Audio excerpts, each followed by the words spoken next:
खत्म करके भतीजे को गद्दी दे दें। और मेरे सामने आप लोग विराजे हैं। मैं समझता हूं कि आने वाले मार्च में इस लोकतंत्र का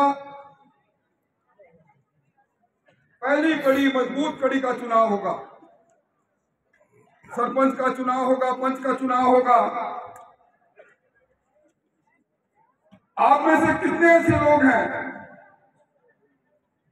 जो मर्यादा की लड़ाई धड़े की लड़ाई होती है, धर्म की लड़ाई होती है, पार्टी की लड़ाई होती है, वर्चस्व की लड़ाई होती है।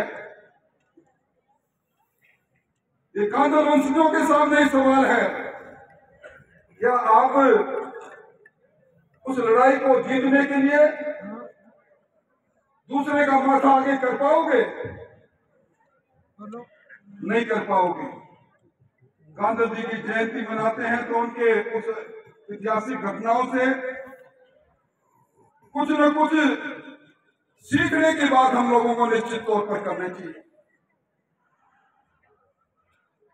गांधी जी के इतिहास में मारवाड़ और बीकानेर के विशाल साम्राज्य की नींव के पत्थर के रूप में अगर कोई व्यक्ति था तो कांधर जी दादोसा थे। बीका जी, जोधा जी, रणमल जी, तीन पीढ़ियों को उन्होंने एकता के सूत्र में बनाए रखा। मैं इस जिले के अंदर लंबे समय से किसी न किसी भूमिका में रहा। कोई गांव नहीं बचा जिसके अंदर एक पीढ़ी के अंदर छोटे मोटे विवाद के कारण से एक बड़े घर के बीचों में 3-3, 4-4 दीवारें खड़ी हो जाती। हमारे कुटुंब टूट रहे हैं, परिवार टूट रहा है। राजनीतिक चिंता आपकी बड़ी वाजिब है। डिप्रेशन की बात आपने कही। संयुक्त परिवार के अंदर बच्चा अपने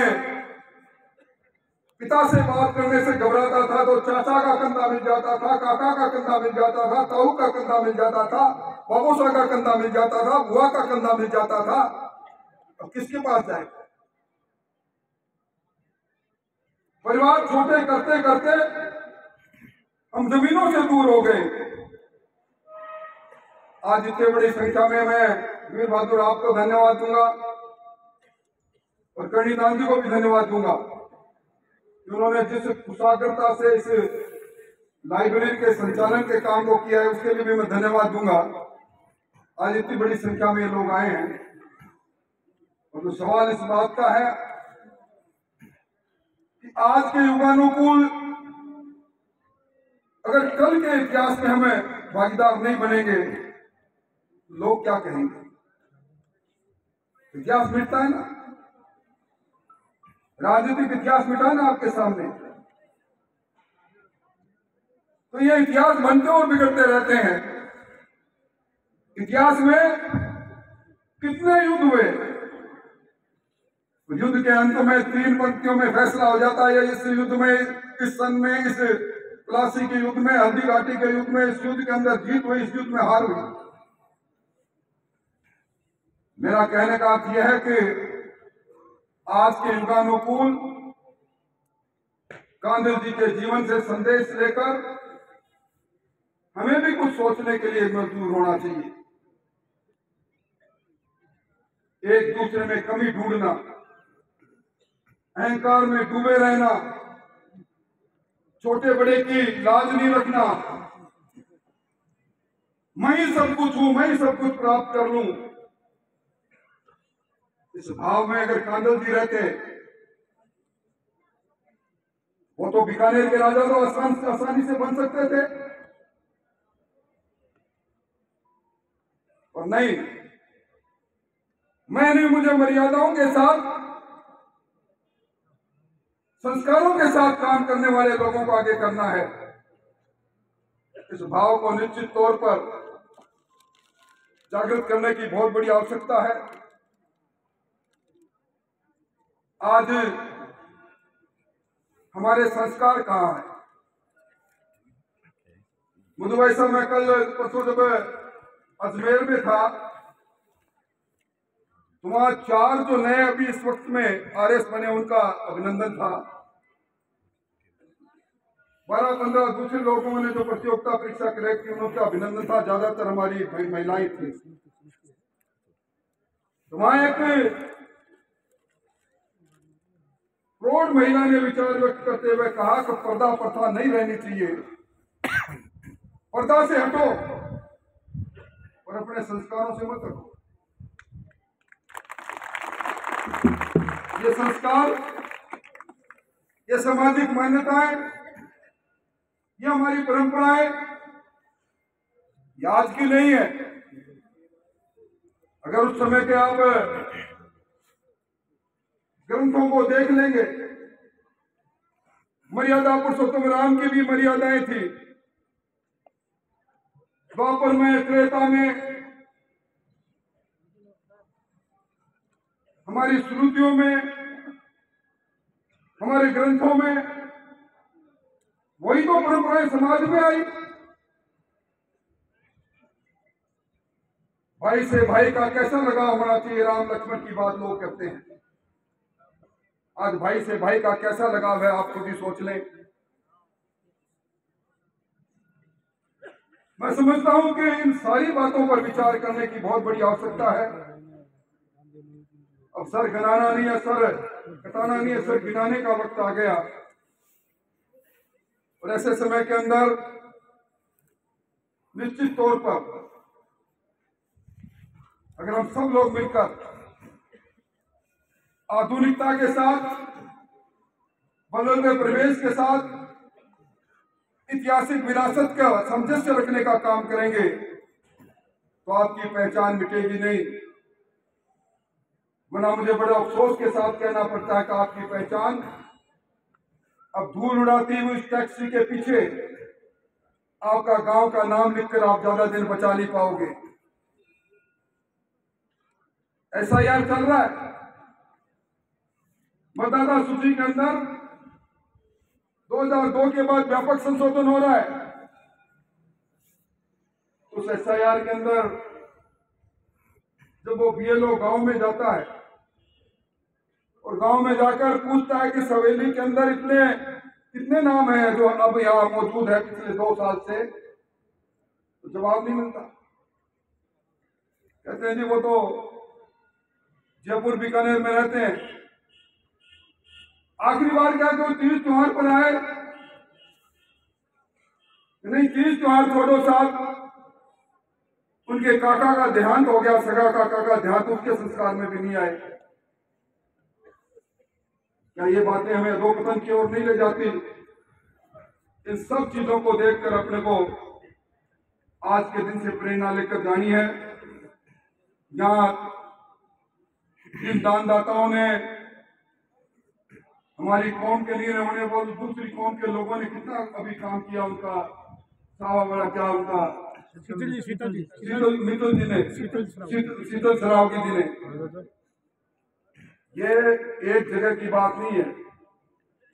एक मैं राजवीर से एक बात कहूंगा, मैं फिर भूल जाऊंगा। अब रावत कांडव जी का पनोरमा बनाने के लिए मैंने सिद्धांत सहमति तो प्राप्त कर ली है। थोड़ी सी तुम भी चेष्टा कर मुझे याद दिलाना। तो उनके उन 52 युद्धों का चित्रण पर, उनके उस 73 वर्ष के उस बलिदान पर यहाँ तो पनोरमा बन जाए तो आने वाले लोग उस इतिहास को याद रखेंगे। और इस लाइब्रेरी के अंदर कंप्यूटर वगैरह है कि नहीं है? नहीं है, नहीं है सर। कितने कंप्यूटर चाहिए? 45 सीट है। 45 सीट है, 45 सीट है। 45। तो कितना कंप्यूटर राजवीर ने देना और कितना मन देना है? आजकल राजवीर की तनख्वाह कितनी मांगते हो आप बताओ?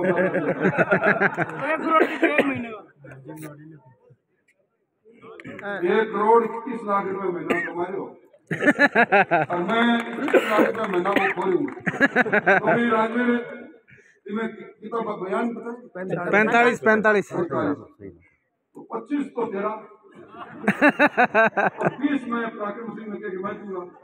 आपका 45 कंप्यूटर ऑनलाइन क्लास हो गई और RS online class online RS की क्लास और ऑनलाइन क्लास राजवीर आरएस की आरएस की ऑनलाइन क्लास प्रारंभ करनी है। अभी मैं जी बेटा मेरा विचार कर रहा है जनता में अपना थोड़ा फीचर दो गिर जाऊंगा। तो मैं जी की घोषणा है कि इन्हें ओल में कुर्सियां दिला दो 200 बिल्कुल बड़ो बढ़ाओ। नहीं ओल है 200 कुर्सियां दिला दो ऑनलाइन 200 कुर्सियां भी थारी मंजी की तरफ उतारी बनाओ। और इनकी जब आप बोल रहे हैं इन्हें थोड़ा और मंजी की तो कराना 20 फुट इन्हें 15 फुट और बढ़ा दिया। और एक मैं और निवेदन करके बात समाप्त करूं भाई अपनी जयंती कार्यक्रम में सारी उपस्थिति बहुत कम होना है। भाई साहब मैं जिस दिन चुनाव की बात करने बाद थाने बुलावा ने भी दिन मत आया और कुछ क्षण कुछ मौका ऐसा हुआ है जगह मौका में कि वो निजीपन नहीं है वह कामा में आपा आवा और आपा आवा एकला आवा परिवार का लोगों ने लेके नहीं आवा ये परंपरा ने तोड़ो भाई। और अब क्या पहली बार मैं संख्या अच्छी देख रहा हूँ इनके लिए मैं धन्यवाद देना चाहूँ। और कांदल जी का जीवन पर जी मैं राजवीर चाहूँ कि पुस्तक तने भी लिखनी चाहिए कांदल जी पर और ताकि आने वाली पीढ़ी बहुत प्रेरणा ले। और अच्छा एक बात करके बात समाप्त करूँ कि ये जगह वीर पुरुष है चाहे महाराणा प्रताप हो राणा सांगा हो अमर सिंह राठौर हो तो वीर पुरुष एक कौम का नहीं हो सके जन्म मांगो कौम को है। कांदल जी का शहादत का इतिहास न कर देखोगा कांदल जी कोई आपका सिर्फ जाति के लिए नहीं शहादत दी 73 साल की उम्र में वे धरती की संस्कृति के लिए शहादत दी धरती का मान के लिए शहादत दी। वास्ते अगला कार्यक्रम में नरेश जी आप लोगों की भूमिका होनी चाहिए कि अच्छा महापुरुषों में सब लोग आओ जयंती मना तो सब लोगों ने जाना चाहिए कांदल जी की जयंती मना तो सब लोगों ने आना चाहिए यदि तो सबको साथ सबको विश्वास सबको विकास मांगो। आप सब लोग बुलाए के लिए धन्यवाद। कुछ कागज लेके कुछ वीर पुरुष खड़े हैं अब 6 कागज देना और मैं कागज लेना और चला मैंने की थोड़ी सी दूर से कर दी और फिर भी जितो कुछ मन पड़े पहला भी करे 2 साल धारे बीच में लागे लगातार काम में लागे रहा आगे भी लागे रहा। बहुत बहुत आभार बहुत बहुत धन्यवाद। बहुत बढ़िया बहुत बढ़िया बहुत बढ़िया। राठौर साहब 10 मिनट बोलेंगे आपका। मैं हमारे बाबा साहब राजवीर सिंह चौधरी